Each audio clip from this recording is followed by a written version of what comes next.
Abra sua Bíblia em Judas, carta no qual escreveu Judas.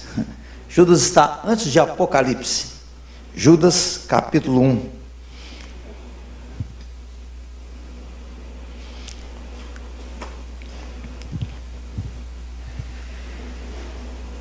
Carta de Judas. Amém. Judas, servo de Jesus Cristo, irmão de Tiago, aos chamados, amados em Deus Pai e guardados em Jesus Cristo. Antes de entrar no texto, eu gostaria de te apresentar o autor da carta, que é Judas. Esse Judas aqui, ele não é o Judas Iscariote, aquele que traiu Jesus. Esse Judas aqui é o meio-irmão de Jesus. Em Marcos 6,3, alguém diz: não é esse o carpinteiro, filho de Maria, irmão de Tiago, José, Judas e Simão?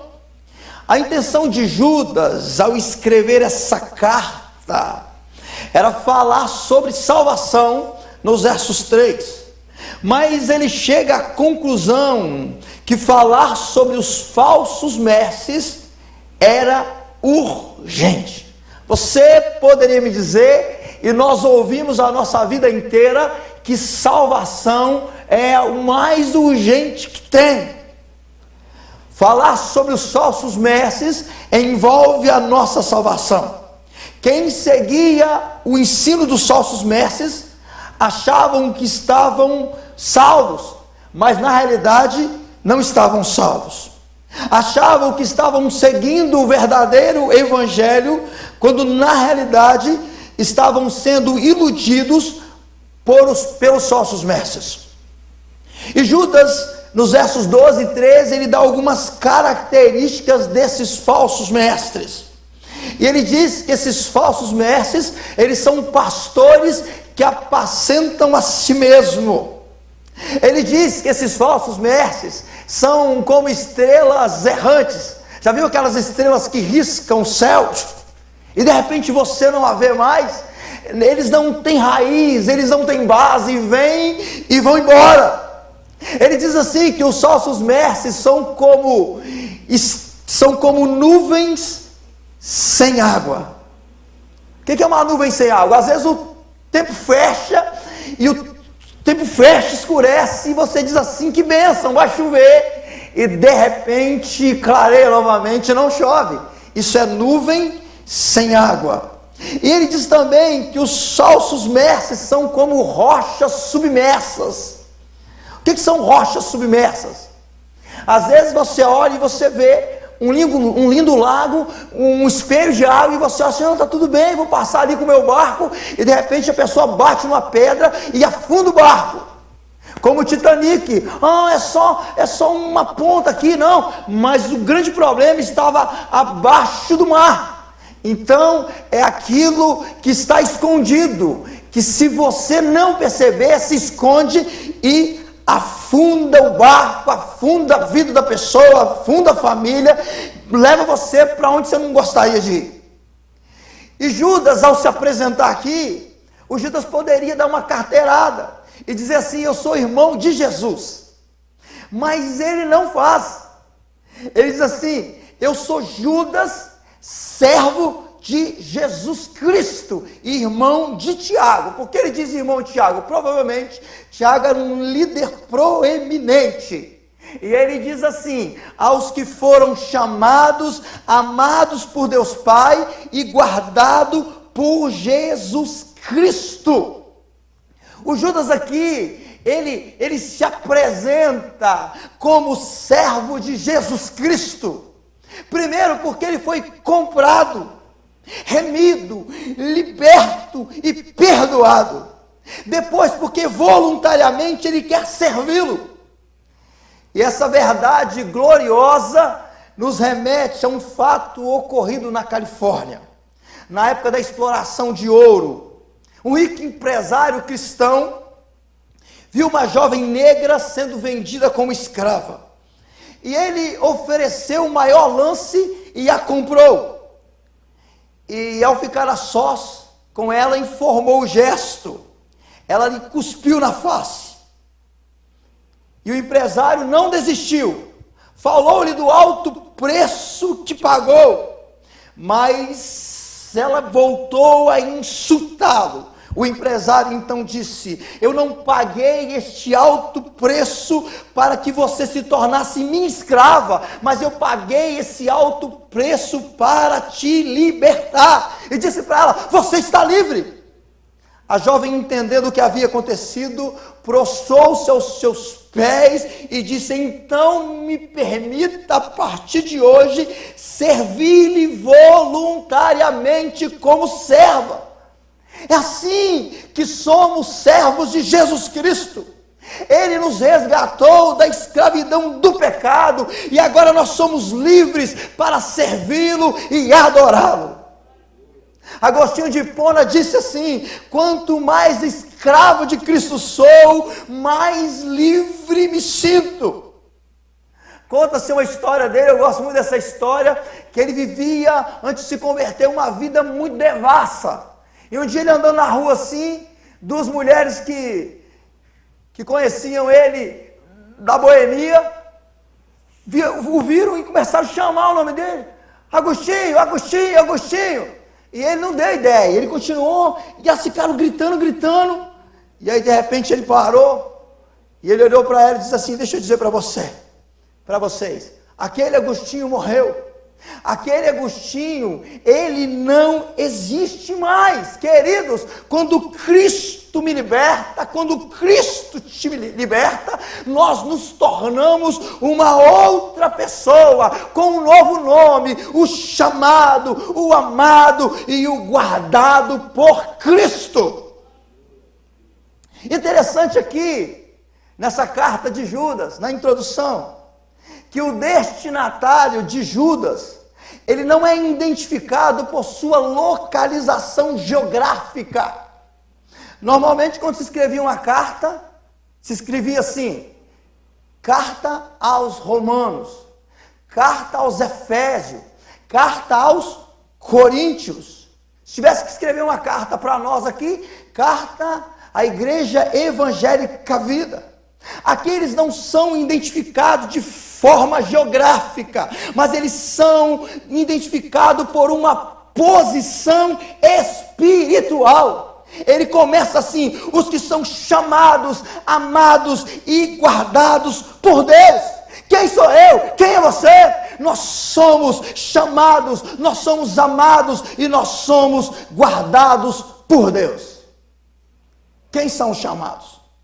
Os chamados são aqueles que foram tirados da morte para a vida, das trevas para a luz, da escravidão para a liberdade. Ele nos transportou do reino das trevas para o reino de Cristo. Conta essa história de um fazendeiro que tinha muitos bois. Ele era muito rico, mas muito rico. Ele tinha muitos bois, e de repente um dia o boi dele sumiu, e ele ficou doido procurando o boi dele, e não achava o boi de jeito nenhum. E aí ele foi na fazenda do vizinho, e disse assim: aqui, eu estou procurando meu boi, você não viu ele por aí? Ele: não, eu não vi não. Na realidade ele tinha roubado o boi desse fazendeiro, e colocou entre os bois dele, e os bois, assim, aquele monte de boi, tudo branco. E aí como é que você descobre? E ele falou assim: que pode ir lá e procurar o seu boi. Se você achar, você pode pegar o seu boi. E aí o fazendeiro foi lá e chegou assim, e ficou olhando assim, umas 5.000 cabeças de boi, e ficou olhando assim, e aí ele assim, e ele chamou o boi pelo nome. O nome do boi, não vou falar o nome do boi não, vai que alguém tem um nome. E aí ele chamou o boi pelo nome: fulano de tal. E aí ele disse assim: fulano de tal. E aí o boi lá no meio daquele monte de boi assim, levantou a cabeça assim, e levantou a cabeça, e chamou de novo, e o boi veio e encostou nele.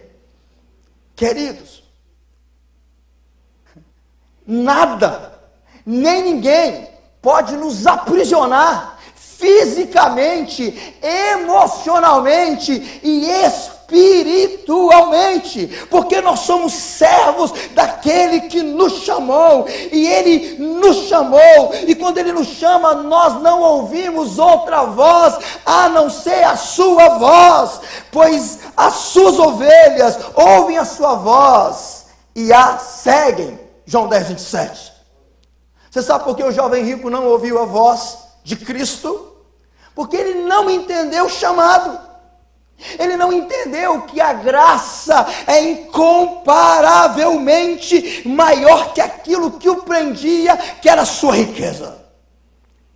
Se tiver alguma coisa que me prende, se tiver alguma coisa que te prende que não seja o amor de Deus, é porque você e eu não entendemos o chamado de Deus. É assim que eram os falsos mestres. Os falsos mestres, eles influenciavam as pessoas, como influenciou muitos daquela época. Influenciava para as coisas desta terra. Alguém disse: aspire ao céu e terá a terra de lambuja. Aspire a terra e não terá nenhum dos dois. Os destinatários de Judas são chamados e amados. O amor de Deus é incondicional. Queridos, Jesus me ama, te ama incondicionalmente. Imagine que você está num trem, você é o maquinista de um trem, e você olha assim, e na frente, você está pilotando o trem, e você olha assim, tem um trilho, e no trilho tem 10 garotos. 10 garotos. E aí do lado tem um trilho desativado.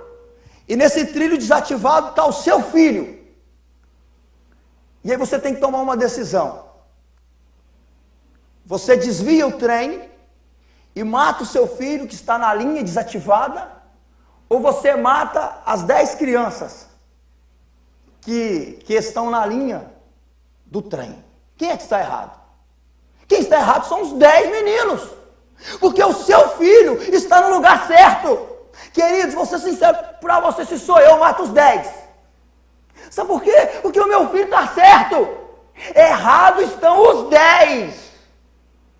Mas foi isso que Jesus Cristo fez. O maquinista do trem é Deus. E os 10 que estão no trilho sou eu e você. E o menino que está no trilho desativado é o filho dele. Ele desvia o trem e mata o filho dele por amor a mim e por amor a você. Ele nos amou, não porque ele viu virtude em nós, mas a despeito de sermos pecadores. E isso se chama graça. O que não podemos transformar a graça em libertinagem. O que é isso? É pensar que o fato de Deus me amar incondicionalmente me dá o direito de fazer o que eu quero e viver da forma que eu quero. Quando eu entendo que Ele me amou e eu aceito esse amor,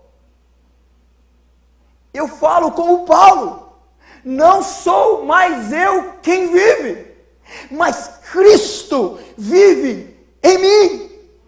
Agora eu e você andamos com um atestado de óbito no bolso, dizendo: eu morri para o mundo. Esse destinatário de Judas, que sou eu e você, nós somos servos do Senhor, amém? Somos chamados, somos amados e somos guardados. Eu me lembro uma época, eu era muito criança ainda, e eu não estava no meio, graças a Deus, nessa época. Meu pai, na onde que a gente mora lá, bem interior, e hoje está bem melhor, mas na época não tinha sol, não tinha nada, tinha um monte de boi que andava no meio da rua, era porco, cachorro, galinho, tudo, você via tudo no meio da rua. E praticamente a fazenda de um homem lá passava assim dentro da estrada. E aí, estava meu pai, minha mãe, minha irmã e 3 sobrinhos meus, assim andando na rua, e a minha irmã tinha acabado de fazer uma cirurgia do coração, tinha pouco tempo. E ela estava andando muito devagar, mas o médico disse: você precisa andar. E aí saíram assim, vão dar uma volta. Meu pai do lado e meus 3 sobrinhos. De repente, quando eles foram chegando assim, de repente olharam assim, uma vaca saiu do canto assim da estrada e partiu para cima deles. E aí quando eles viram que a vaca estava vindo, o meu pai correu, mas meus sobrinhos, e subiram uma torre. E aí a minha irmã ficou, não conseguiu sair do lugar. Ela travou, irmãos. Ela travou. Aí se falava assim, vem Ruth. Ela falou assim, e como? Eu não consigo sair daqui. E ninguém foi lá. Às vezes a gente pensa que é o pai que vai defender a gente. A gente pensa que é a mulher, a gente pensa que é o esposo, a gente pensa que é o governo. E queridos, e na maioria das vezes, nos decepciona demais, porque onde a gente espera não vem. E aí ele ficava gritando e a vaca está vindo. E ela não conseguia sair, e ela olhou para os céus e ergueu as mãos e falou com a vaca assim, para agora em nome de Jesus. A vaca parou na hora. A vaca bambeou-se na frente dela. Não sabia para onde ia. Ficou assim e não entendeu nada também. E o Espírito Santo, tinha uns anjos ali segurando a vaca. E a vaca tremeu de um lado do outro, só não caiu endemoniada. Mas a vaca saiu e foi embora. Você está entendendo, queridos? Quem nos guarda é o Senhor.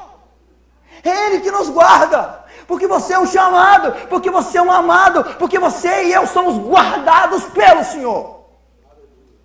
É aquela história do homem, do fazendeiro, que o irmão passou na casa assim, vão à igreja hoje? Disse, rapaz, não vou não, porque tem uns lobos aí que estão comendo as galinhas. Então eu não posso sair daqui, eu tenho que ficar vigiando as galinhas. Eu já perdi muitas galinhas. Não, rapaz, vão que Jesus fica aqui, toma conta. Eu disse, não, tem certeza? Vamos fazer uma oração aqui agora. Ô Jesus, toma conta das galinhas do irmão.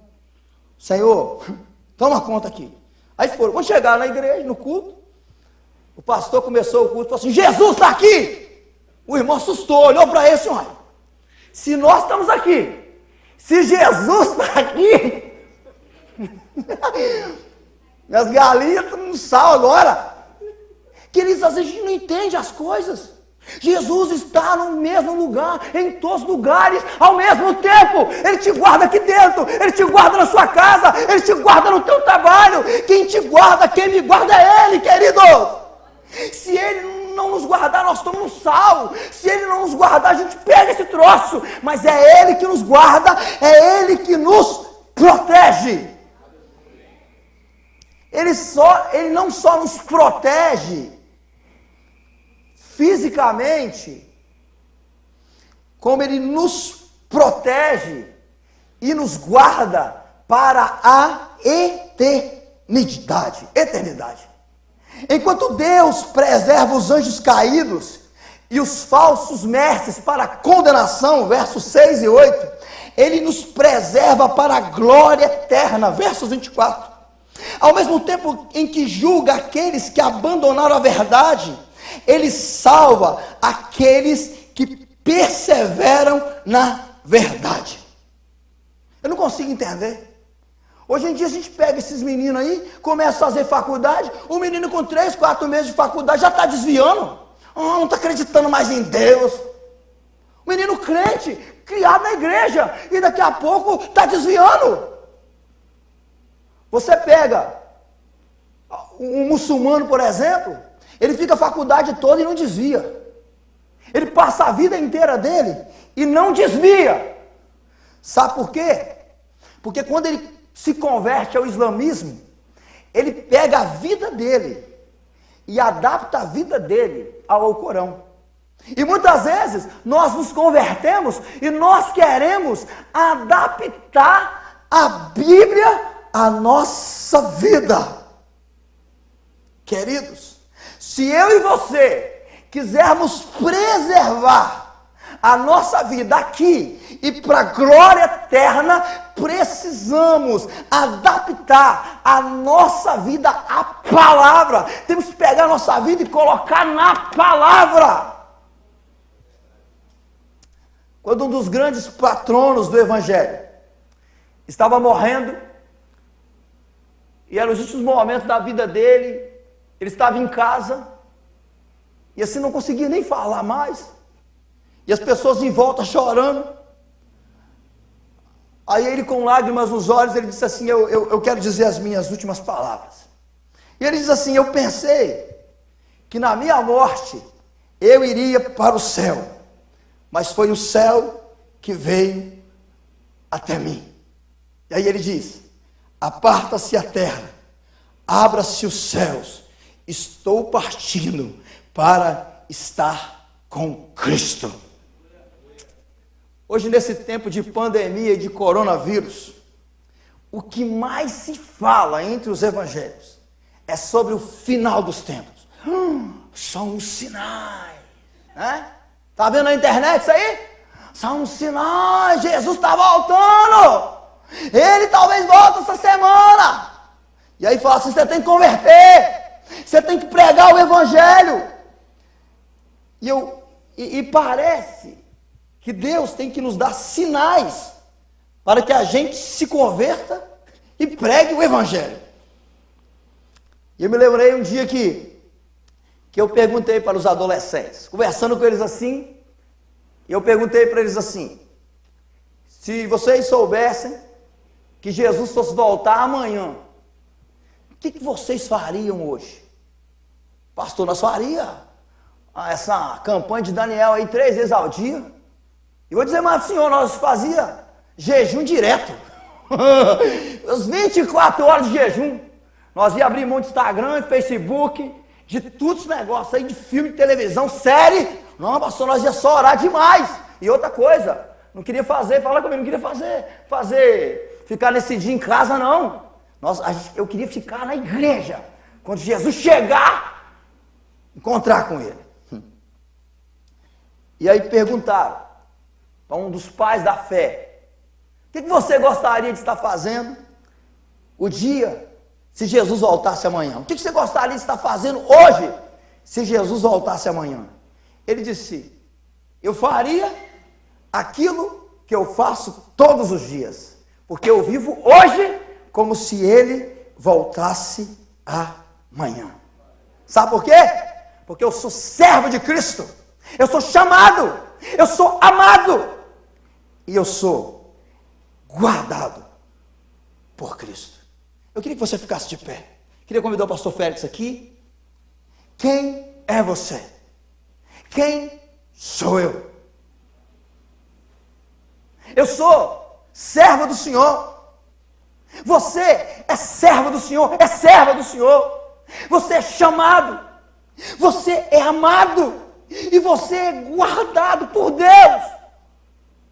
É isso que você é isso que nós somos. Diante de tudo isso que nós estamos vivendo, coloque essa frase no seu coração e creia e viva e diga: eu sou servo do Senhor, nada vai me prender, nada vai me amarrar, nada vai me abalar, porque eu sou servo do Senhor, chamado, amado e guardado pelo Senhor. E nessa noite nós queremos renovar a sua fé, nós queremos orar por você, nós queremos abençoar você, nós queremos que você que está aqui, você que está em casa, repita isso, diga sim: eu sou servo do Senhor.